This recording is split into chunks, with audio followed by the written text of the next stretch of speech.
Bismillahirrahmanirrahim. Assalamualaikum warahmatullahi wabarakatuh. Alhamdulillah, kita senantiasa bersyukur kepada Allah atas limpahan berbagai macam nikmat dan karunia-Nya kepada kita, sehingga kita selalu bisa melaksanakan peran-peran kita, dan mudah-mudahan apa yang kita lakukan bisa menjadi bagian dari amal soleh yang diterima oleh Allah Subhanahu wa Ta'ala. Amin ya Rabbal Alamin. Pada kesempatan ini kembali saya akan menyampaikan lewat video slide ini hal yang berkaitan dengan kanker mulut rahim. Video slide ini tentu saja saya kemas, saya rancang untuk menjadi konsumsi publik. Apa sebenarnya yang dimaksud dengan kanker mulut rahim?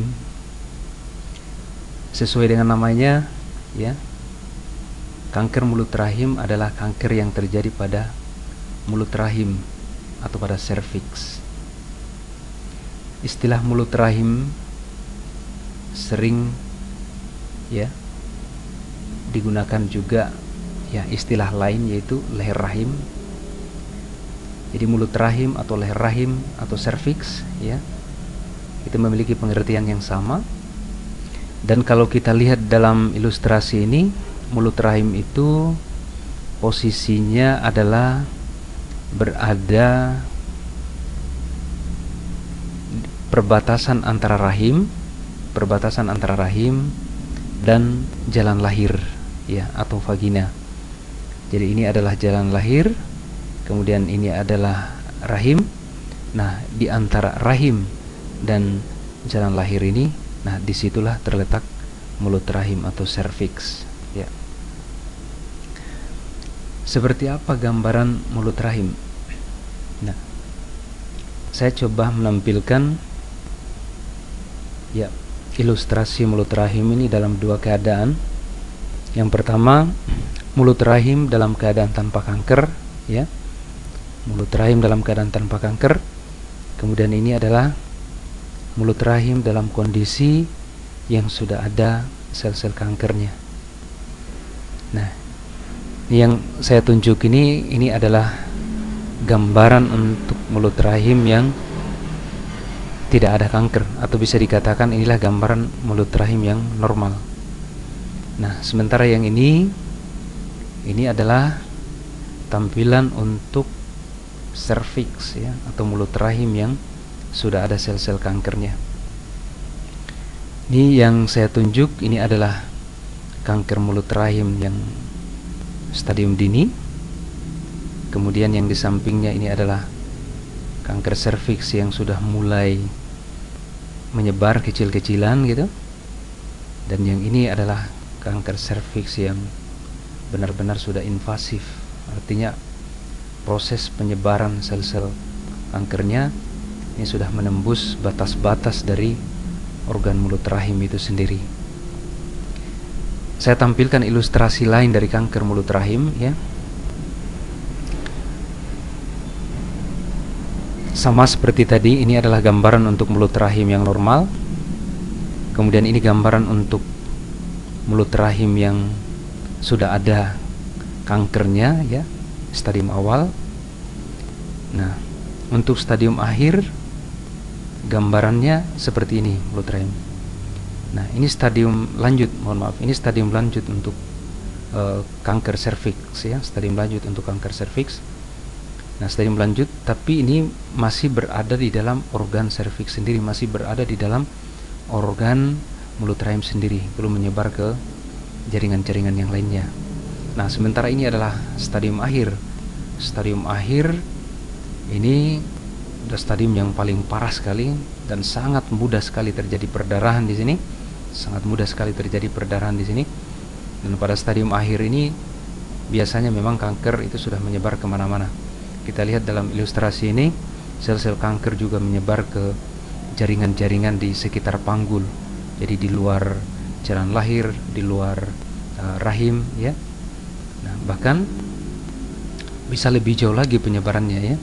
bisa ke kandung kemih ya, kemudian bisa ke rektum ya, ke lubang pembuangan di belakang, dan bahkan bisa ke paru-paru ya, atau organ-organ yang lainnya. Baik, kanker mulut rahim ini gejalanya sebenarnya seperti apa sih? Nah, pada stadium awal ya, itu praktis tidak ada gejala apapun ya. Kanker serviks pada stadium awal praktis tidak ada gejala apapun. Di hampir-hampir kita tidak bisa membedakan antara orang yang sehat tidak memiliki kanker ya, dengan orang yang memiliki kanker, perempuan yang memiliki kanker mulut rahim ini stadium awal. Nah, nanti pada stadium lanjut baru ya, banyak sekali gejala-gejala, banyak sekali tanda-tanda, banyak sekali keluhan-keluhan yang bisa dirasakan atau bisa diperlihatkan. Nah, beberapa di antaranya saya sebutkan di sini, misalnya ya, perdarahan postkoitus ya. Jadi perdarahan sehabis melakukan hubungan badan misalnya. Kemudian keputihan yang tidak normal ya. Lalu perdarahan sesudah menopause ya. Seperti kita ketahui ya, seorang ibu, seorang perempuan ketika memasuki menopause normalnya tidak terjadi lagi perdarahan karena siklus menstruasi sudah berhenti. Tetapi pada kasus ya, kanker serviks stadium dini ya, sering sekali terjadi perdarahan meskipun pengidapnya itu sudah masuk dalam fase menopause. Nah, kemudian ya, gejala yang lainnya ini keluar cairan yang tidak normal ya, warnanya kekuning-kuningan, kemudian berbau dan bercampur darah ya dari jalan lahir.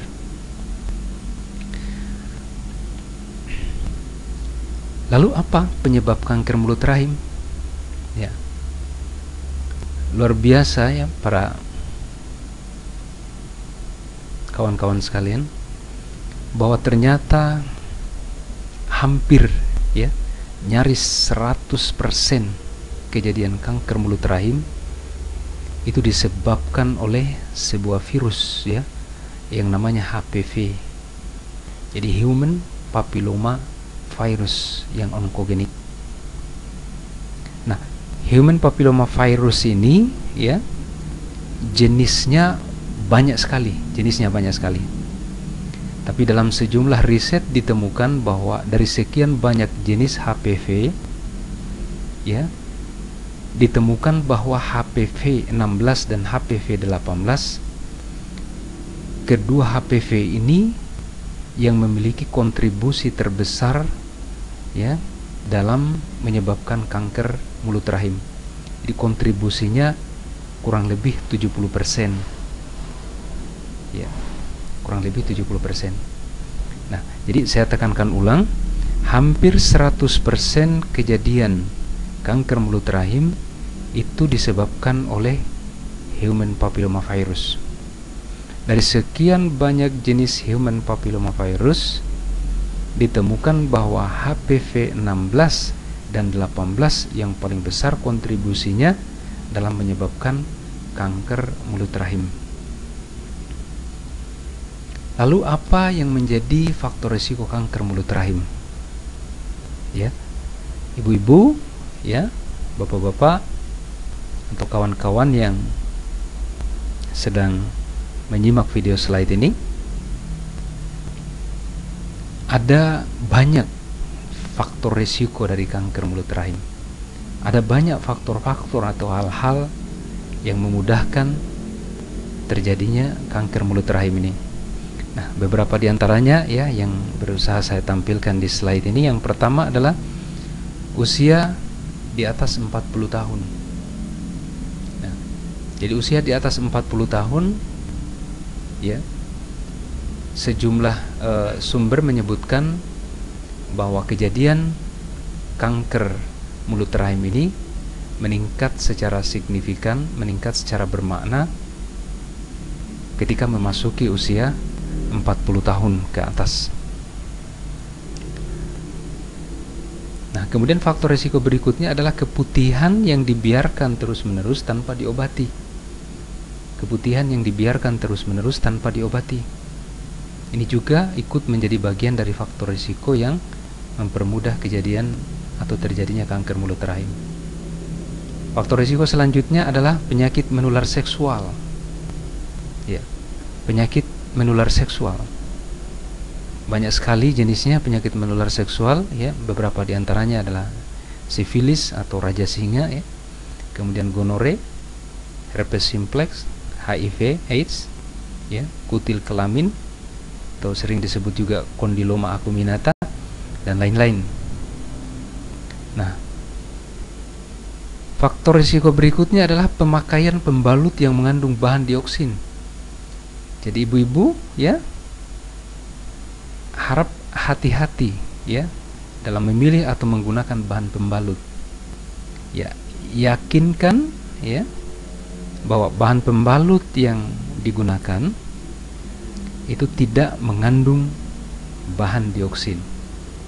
Karena, ya, bahan dioksin ini sudah menjadi bagian dari faktor risiko kejadian kanker mulut rahim. Faktor risiko selanjutnya adalah berhubungan intim, ya, berhubungan badan pertama kali di usia yang terlalu muda. Ya, berhubungan badan pertama kali di usia yang terlalu muda, ya, kurang dari 20 tahun. Ini ternyata meningkatkan kemungkinan untuk menderita atau mengalami kanker mulut rahim. Kemudian berikutnya adalah berganti-ganti partner seks. Ya, jadi orang yang berganti-ganti partner seks ini akan meningkatkan risiko kejadian kanker mulut rahim. Dan yang terakhir, meskipun belum seluruhnya, ya, memiliki banyak anak, ya, umumnya lebih dari 5. Ya, jadi memiliki banyak anak, ya, umumnya lebih dari 5. Inilah beberapa faktor-faktor risiko dari kanker mulut rahim. Nah, pertanyaan selanjutnya, bagaimana pencegahan kanker ini? Nah, saya mencoba merangkum di sini bahwa upaya-upaya untuk melakukan pencegahan terhadap kanker mulut rahim itu bisa dilakukan dalam, ya, paling tidak dalam 3 cara. Yang pertama, melalui deteksi dini, kemudian vaksinasi, dan kemudian adalah PHBS. Nah, deteksi dini untuk kanker serviks ini, kanker mulut rahim ini, ya, umumnya dilakukan dengan pemeriksaan yang disebut dengan pemeriksaan pap smear. Nah, alhamdulillah sekarang ada alternatif lain lagi, ya, di luar pemeriksaan pap smear untuk deteksi dini ini, itu pemeriksaan IVA, inspeksi visual asam asetat. Nah, khusus untuk deteksi dini dan menggunakan IVA, ya, dalam program disarankan agar setiap wanita usia subur itu melakukan pemeriksaan IVA itu paling tidak sekali setiap 5 tahun. Ya. Nah, kemudian pencegahan yang berikutnya untuk kanker mulut rahim ini adalah melalui vaksinasi. Ya. Vaksinasi untuk HPV ini sudah lumrah digunakan, ya, sudah lumrah dipakai, dan di Indonesia juga memang sudah ada, ya, vaksin. Ada 2 jenis vaksin yang beredar di Indonesia ini, ya. Yang pertama itu adalah Cervarix, ya, itu produknya GSK, dan yang kedua adalah Gardasil, itu produk dari merek. Nah, saya menyiapkan video slide tersendiri untuk membahas tentang vaksinasi HPV ini, ya. Insya Allah dalam waktu dekat juga saya akan sampaikan. Dan yang ketiga adalah PHBS, perilaku hidup bersih dan sehat. Nah, perilaku hidup bersih dan sehat dalam kaitan pencegahan kanker mulut itu bisa kita hubungkan dengan faktor risiko yang ada. faktor risiko yang ada. Nah, contohnya misalnya keputihan yang dibiarkan terus-menerus tanpa diobati. Nah, kalau seorang wanita mengalami keputihan, maka ya kita himbau agar secepatnya itu mencari pengobatan, ya, agar tidak berlarut-larut keputihan yang terjadi. Nah, mencari pengobatan secepatnya sehingga tidak berlarut-larut keputihan yang dialami, ini adalah salah satu perilaku hidup bersih dan sehat dalam kaitan pencegahan kanker mulut rahim. Kemudian pemakaian pembalut yang mengandung bahan dioksin, ya, orang yang melaksanakan PHBS dalam konteks pencegahan kanker mulut rahim, ya, berarti akan selalu hati-hati dalam memilih pembalut. Dia hanya menggunakan pembalut yang benar-benar, ya, meyakinkan tidak mengandung bahan dioksin. Nah, kemudian berganti-ganti partner seks, ya, berganti-ganti partner seks. Nah, orang yang berusaha untuk menghindari, ya, berganti-ganti partner seks, berarti dia telah menerapkan PHBS dalam konteks pencegahan kanker mulut rahim ini. Nah, bagaimana dengan faktor-faktor risiko lainnya, ya, seperti usia di atas 40 tahun, kemudian memiliki banyak anak, ya, lebih dari 5. Nah, PHBS yang berkaitan dengan faktor risiko ini, ya, tentu saja bisa dikaitkan dengan upaya pencegahan yang lain. Nah, jadi bagaimana kesadaran untuk melakukan pemeriksaan dini itu? Bagaimana kesadaran untuk melakukan pemeriksaan dini? Ya, setiap 5 tahun sekali untuk IVA misalnya, itu juga adalah bagian dari PHBS. Ya, yes. Nah, yang terakhir, slide yang terakhir adalah bagaimana pengobatan dari kanker mulut rahim. Nah, seperti halnya pada kanker-kanker yang lain, ya, yang umumnya ada 3 jenis, ya, ada 3 macam pengobatan yang bisa dilakukan. Itu pengobatan yang dilakukan melalui operasi, kemudian pengobatan dengan menggunakan sinar radioterapi, dan pengobatan dengan menggunakan obat-obat anti kanker, yaitu kemoterapi. Dan khusus yang berkaitan dengan kanker mulut rahim ini, ada satu terapi yang sekarang sudah mulai ramai, ya, diperbincangkan dan digunakan, yang disebut dengan krioterapi. Jadi krioterapi ini tanpa menggunakan pisau bedah, tetapi krioterapi ini menggunakan teknologi suhu dingin yang ekstrim, ya. Jadi sel-sel kanker itu dibekukan dengan suhu yang sangat dingin sekali dengan menggunakan nitrogen cair, dan suhu yang digunakan itu bisa, ya, sampai 75 derajat di bawah nol, ya. Jadi minus 75 derajat Celcius. Nah, ini adalah krioterapi. Nah, saya beri catatan khusus untuk krioterapi yang efektif untuk mengobati kanker mulut rahim. Itu adalah krioterapi yang dilakukan ketika kanker mulut rahim ditemukan masih di stadium 0, ya, atau yang sering disebut dengan karsinoma in situ atau karsinoma in situ. Nah, saya kira itu sekilas yang bisa saya sampaikan yang berkaitan dengan pengenalan kanker mulut rahim ini. Mudah-mudahan ada manfaatnya. Saya mohon maaf jika dalam penyampaian video slide ini ada beberapa tutur kata saya yang kurang berkenan. Billahi taufiq wal hidayah, wallahu muwafiq ila aqwamit thoriq. Assalamualaikum warahmatullahi wabarakatuh.